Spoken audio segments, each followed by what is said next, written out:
السلام عليكم واهلا وسهلا ومرحبا فيكم. معكم اخوكم عادل السري من النادي اليمني الكندي. طبعا الفيديو هذا لخبر جميل ورائع، ويعني منتظرين له الناس من بالذات اليمنيين من حدود الان 5 سنوات. طبعا قبل 5 سنوات احنا نزلنا العريضة هذه على اساس مساعدة اللاجئين اليمنيين اللي عالقين في الدول اللي خارج اليمن واللي ما قدرنا ندخلهم لحد الان. العريضة نزلناها قبل 5 سنوات في موقع اسمه Change.org، وحصلنا حدود 300 ألف توقيع. وبعد ذلك نزلناها يعني كان في مقابلات صحفية ومقابلات تلفزيونية وأيضا بالراديو، واضطرينا ننزلها لانه ما شفنا اي فائده. اضطرينا احنا ننزلها في الهاوس اوف كومن او اللي هو موقع العرائض للبرلمان الكندي.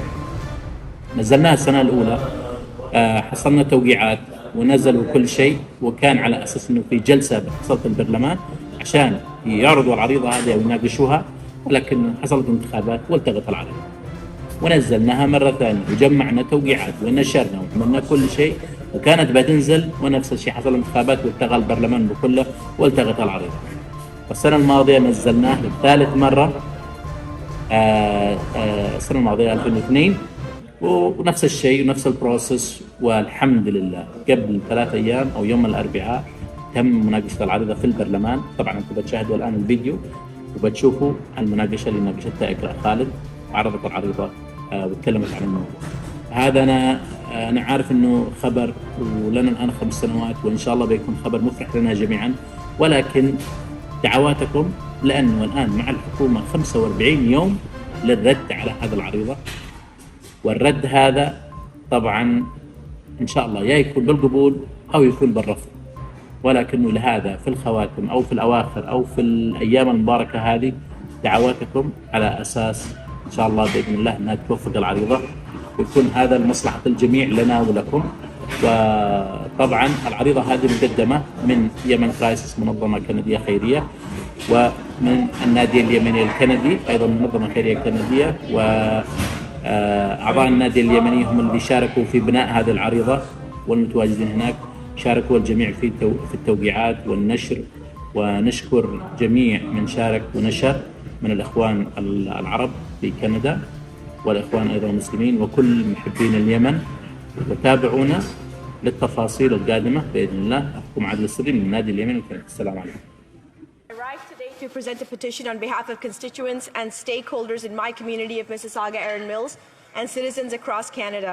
Petition E3899 considers the ongoing humanitarian refugee crisis in Yemen, which has garnered over 1,000 signatures.